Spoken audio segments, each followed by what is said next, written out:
урматтуу мекендештер, ардактуу алыс жакында жүргөн журтташтар, кымбаттуу кыргызстандыктар. Арадан жыл айланып, дагы бир жылды карытып, жаңы 2024 жылга аяк басканы турабыз. Мындан туура бир жыл мурда мекенчеги башталган Байманалуу Баткен жергесинен жалпы журтту жаңы жыл менен куттуктап, жараткандан эл журттун эсенчилигин, Кыргызстандын өсүп өнүгүшүн тиледик эле. Мына минтип берген угадаларыбызды аткарып, чек арадагы элди сүйүндүрүп, Баткен облусун калыбына келтирүү менен 7 дубаныбыз тегиз бейпилдикте жаңы жылга кирип бара жатабыз. Быйыл бүткүл кыргызстандыктарды жаңы 2024 жылы менен 7 дубандан келген элди кучагына батырып, биримдиктүү кыргыз жараны атыктырып жаткан берекелүү кең Сарыөзөн чүйдүн боорунан Орловка тоо лыжа базасынан куттуктоону туура таптым. Дени сак улут, дени сак өлкө деп жекеле лыжа спорт эмес, спорттун кайсы гана түрү болбосун машыгып, калкыбызды сергек жашоого чакырык жасоо менен жаңы жылга кирели деген ниеттемин. Узап бараткан жыл өнүгүүгө бет алган окуяларга бай болду. Дүйнө жүзүндөгү ар кандай олку солкулуктарга карабай, экономикалык саясатыбыздын туура, таза жана жыйынтыктуу жүргүзүлүшүнөн улам өлкөнүн ички дүң продукциясынын көлөмү 1 триллион сомдон ашып, өлкө бюджетинде оозубуз толо триллион деген сумманы колдоно баштадык. Салыктык жана бажылык жыйымдардын саны кескин көтөрүлдү. Мунун аркасынан мамлекетибизде бир катар масштабтуу иштер жүргүзүлүүдө. Бул жаатта жүздөгөн мектеп, ондогон бала бакчалардын салынышы, ички жолдордун асфальтталышы, инфратүзүмдүк объектилердин курулуштарына баарыңыздар күбө болуп келесиздер. Мындан сырткары ири инвестициялык долбоорлорго старт берилди. Алардын үзүрүн жакынкы келечекте көрө баштайбыз. Тынчтыкты жактоо, көп вектордуу кызматташуу жана эл аралык укукту урматтоо принциптерине негизделген тышкы саясатыбыз акыркы 3 жылда жогорку деңгээлде жолго коюлду. Экономиканын жогорулашына, калктын жашоо шартынын жакшырышына, өнөр жай, завод фабрикалардын иштешине эң негизги өбөлгө болчу энергетика тармагында акыркы жылдары алдыга карай чоң жылыштар башталды. Административдик аймактык реформа пилоттук режимде Түп району менен Нарын облусунда ийгиликтүү жүргүзүлүп, бул аймактарда элге кызмат көрсөтүүлөрдүн сапаты жогорулап, жайыттар, ирригациялык система, таштандыларды жана ичүүчү сууну башкаруу тармагында иш алып баруу ыкмалары кайра уюштурулду. Өлкөбүздө өнөр жай тармагында фонддор жана банктар аркылуу бир топ өнөр жай ишканалары ачылды. Баарыбызга маалым, быйыл коррупцияга каршы иш чаралар кызуу жүрүүдө. Миллиарддаган акчалар мамлекеттик казынага кайтарылып жатат. Урматтуу мекендештер, дал ушул куттуу чүй жергесинен туруп, маданиятыбызды көтөрүүгө жана билимибизди арттырууга үндөп кетер элем. Чынында соңку 30 жылдык тарыхыбызда жалаң саясий окуяларга басым жасап жүрүп, элибиз мектеп жашындагыларга чейин тегиз саясатташып кетти. Коомдо кандай маселе жалпы талкууга түшпөсүн, ага түшүнүп түшүнбөй эле, билип билбей эле ызы чуу салган жарандарыбыздын катмары пайда болду. Тилекке каршы бул көрүнүш сөз эркиндиги менен алмашып калды. Ал аз келгенсип, аны модага айландырып, блогермин деп биздин калкыбыздын менталитетине туура келбеген пикирин таңуулагандар да бар. Албетте, мунун баары билимдин, маданияттын жеткиликтүү болбогонунан, рухий жардылыгыбыздан болуп жатат. Мындан улам руханий өзөгүбүзгө кайтууга мезгил жеткендигин баса белгилеп кетейин. 30 жылдан бери саясат деп жүрүп, мамлекетибизди сазга батырыптырбыз. Келиңиздер, эң жок дегенде 10-15 жыл саясатты четке коюп, экономиканы алдыга жылдырып, элдин турмушун жакшыртуу менен алек бололу. Ал үчүн абалкы ата-бабаларыбыздан калган улууга урмат, кичүүгө ызат кылуу наркын улап, улуулардан иба кылып, кичүүлөрдүн пикирин сыйлай билүүгө багыт алышыбыз шарт. Сөз ооздон чыкканча сенин кулуң, ооздон чыккандан кийин сен сөздүн кулусуң деп айтылат даанышман элибизде. сөз айтууда таразалап сүйлөп, сөздүн жоопкерчилигин сезсек, бизге катарлаш келаткан кийинки муун өкүлдөрүнө мыкты өрнөк көрсөткөн болор элек. Ынтымагы бар элдин таал айбагы ачылат, ынтымагы жок элдин тапканы бекер чачылат.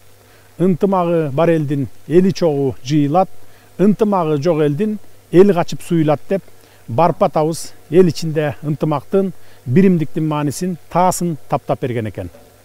Бул саптар бүгүнкү күндө дагы актуалдуу. Урматтуу кыргызстандыктар, келе жаткан жылда дагы биримдигибиз бекемделип, калкыбыздан ырк кетпей, ынтымагы артса, өнүгүүнүн өргө карай жол алышына эч көйгөй жаралбайт. Бул жөн салды сөз эмес, бул өтө олуттуу маселе. Ошону менен бирге мына ушул мүнөттөрдө баарыбыздын коопсуздугубуз үчүн мекенчеги деп күзөттө турган чек арачыларыбызга, кырсык кайдан деп болбойт деп кирпик какпай нөөмөттө турган куткаруучуларга, калктын ден соолугу деп тикесинен тик турган ак халатчандарга, коопсуздук башкы маселе деп кызматта жүргөн күч органдарынын кызматкерлерине жана элдин маанайын көтөрүү кызматтарындагы башкы адистерге үй бүлөсүнөн, жакындарынан алыста туруп, жамы журттун бейпилдиги үчүн кызмат өтөп жатышкандыгына өзгөчө ыраазычылыгымды билдире кетейин. Урматтуу мекендештер, кирип келген жаңы жылыбыз куттуу болсун. Ар бир үйдө жаңырган жылга белгиленген ой максаттар, айтылган каалоо тилектер кабыл болсун. Өлкөбүздө тынчтык өкүм сүрүп, эл журтубуздун ыйман ынсабы артсын. Кыргыз наркы уланып, ар бир кыргыз жаранынын мекенимди өнүктүрүүгө салым кошсом деген тилеги аткарылсын. Жаңы жылыбыз жалгап, өлкөбүз өнүксүн. Жаңы жылыңыздар менен. Кадірлі отандастар, бәріміз бір ел болып, жаңа жылды қарсы алып отырмыз. Баршамыз ескі жылды ой елегінен өткіземіз. Алдағы жылға жоспар жасап, жаңа мақсат қоямыз. Біз осы сәтте бір-бірімізге ақ тілегімізді арнаймыз, сый құрмет көрсетеміз. Қасиетті отанымыздың берекелі бірлігі жұртымыздың осындай тату тірлігінен басталады. 2023 жыл Қазақстан үшін табысы мен тауқыметі қатар келген жыл болды. Өмірде қуаныш пен қиындықтың алма кезек болуы заңдылық. Бірақ біз еңсемізді тік ұстап, келешекке әрдайым сеніммен қараймыз. Биыл жұртымыз жаңа жылды көптен күткен жағымды жаңалықпен қарсы алуда. Жақында халқымыздың саны 20 миллионға жетті. Еліміз үшін бұл ақ түйенің қарны жарылған күн болды. Халық санының өсуі мықты мемлекет болудың және өркендеудің кепілі. Ал бақытты отбасы бақуатты елдің арқауы. Қазақстан стратегиялық бағдары айқын ел ретінде тұрақты дамып келе жатыр. Біз ынтымақ бірліктің және қажырлы еңбектің арқасында ауқымды іс-шаралар атқардық. Жаңару мен жаңғыру жолындағы маңызды реформаларды жүзеге асырдық. Осылайша мемлекеттігіміздің тұғырын бекемдей түстік. Заң мен тәртіп үстемдігін орнатуды мемлекеттік саясаттың негізгі бағдары деп жарияладық. Осы бағытта нақты шараларды қабылдауға кірістік. Білім беру және денсаулық сақтау саласында ауқымды жобаларды қолға алдық. Әділдікке негізделген жаңа экономикалық үлгіге көше бастадық. Яғни, халықтың тұрмыс сапасын жақсарту үшін аса маңызды қадам жасадық. Шетелден миллиардтаған доллар инвестиция тарттық. Соның арқасында елімізге аса қажет өндірістер ашылды. Жұмыс орындары пайда болды. Ел экономикасының басты қозғаушы күш ретінде шағын және орта бизнеске жан-жақты қолдау көрсететін болдық. Заңсыз алынған экономикалық активтерді елге қайтару жұмысы жалғасуда. Мемлекетке қайтарылған қаржы көп ұзамай халықтың игілігіне жұмсалатын болды. Яғни мектептер салына бастады.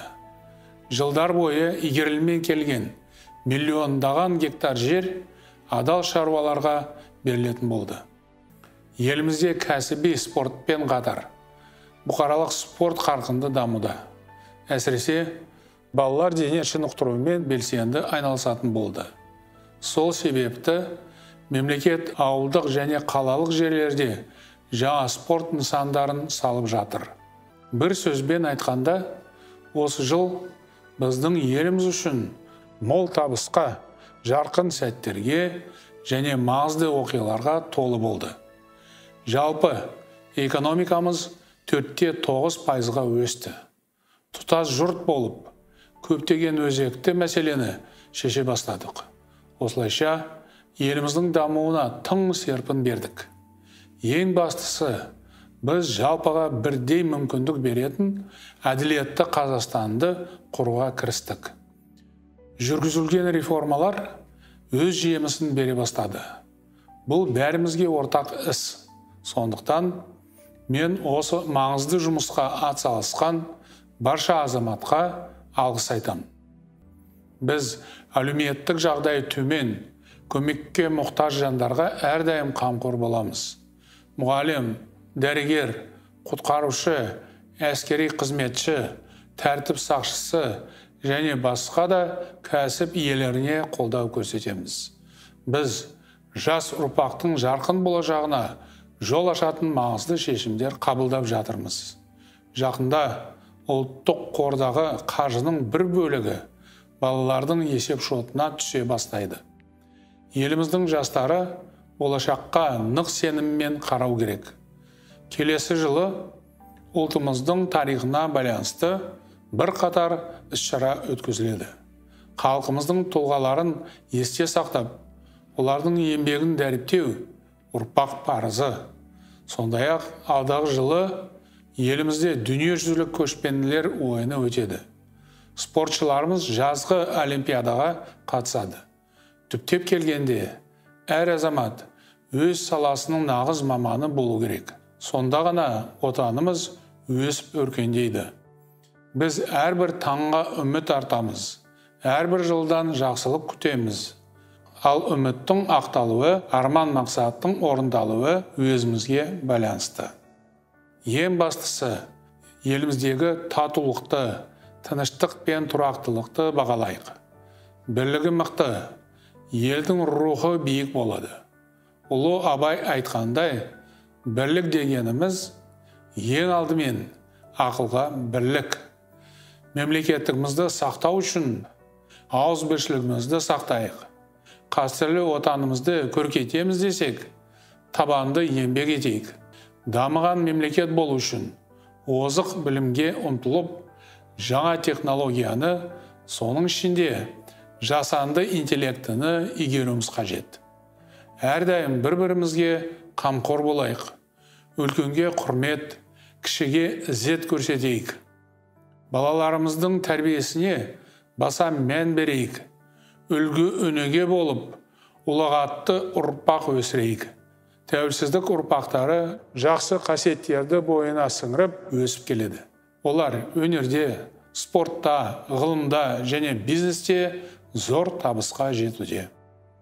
Біз жастарымыздың осындай мықты, адал азамат болғанын мақтан тұтамыз.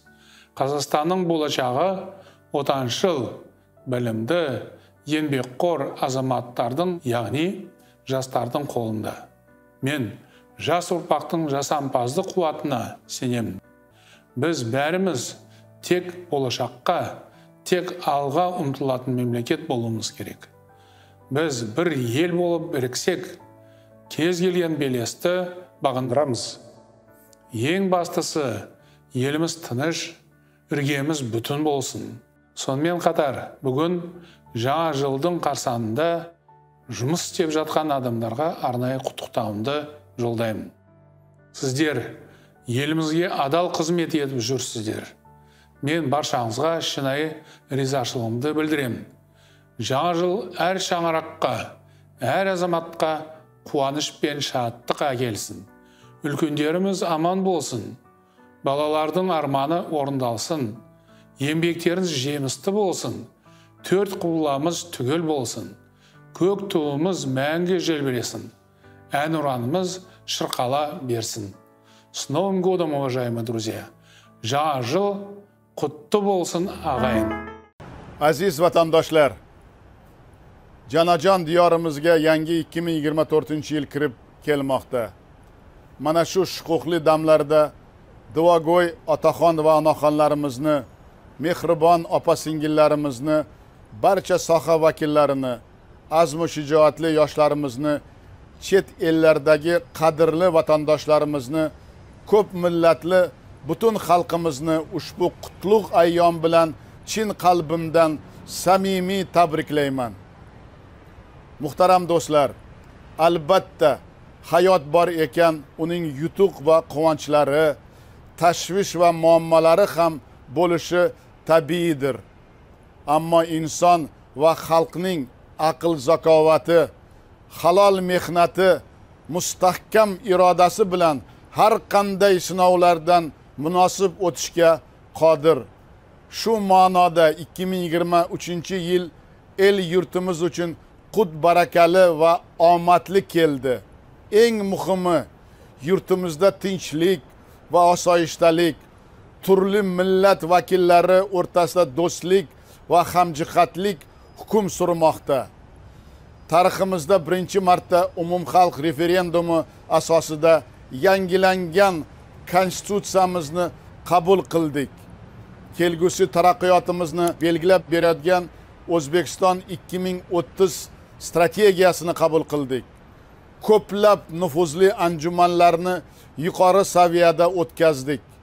Xalqaro maydonda muhim tashabbuslarni ilgari surdik.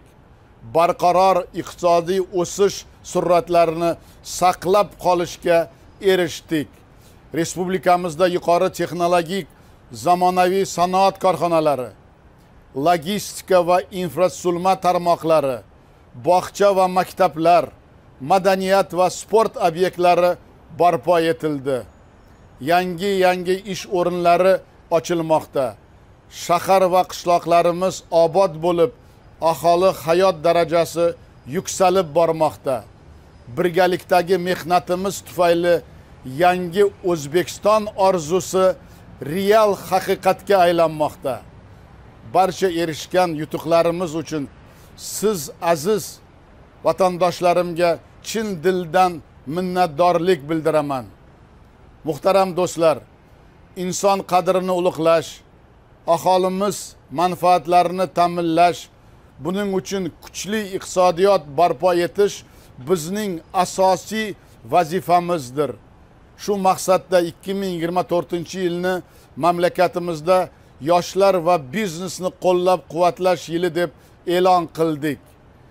Yangi yilda iqtisodiyotimizga xorijiy investitsiyalarni jalb etish, tadbirkorlik va xususiy mulk uchun keng imkoniyatlar yaratishni yanada kuchaytiramiz.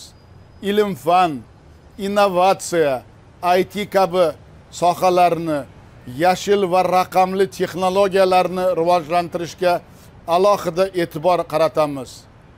Yangi ish o'rinlarini tashkil etish, aholi daromadlarini oshirish e'tiborimiz markazida bo'ladi.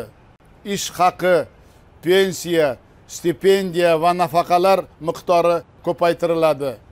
Xotin-qizlar va nuroniylarni, yordamga muhtoj insonlarni qo'llab-quvvatlashga alohida ahamiyat beramiz. Ijtimoiy sohalar rivojini mutlaqo yangi bosqichga ko'taramiz. Vatanimiz mustaqilligini mustahkamlash, qurolli kuchlarimiz jangovar salohiyatini oshirish ustuvor vazifamiz bo'lib qoladi. Muxtasar aytganda, yangi hayotni, yangi O'zbekistonni barpo etish uchun bor kuch va imkoniyatlarimizni to'liq safarbar etamiz. Qadrli va muhtaram vatandoshlarim, sizlarni yangi yil bayrami bilan yana bir bor qutlab, barchangizga sihat salomatlik, oilaviy baxt xonadonlaringizga tinchlik va fayzu baraka tilayman. Har bir oila, har bir mahalla, butun yurtimiz farovon bo'lsin. Go'zal vatanimizni yaratganning o'zi panohida asrasin. Yangi yil barchamizga muborak bo'lsin.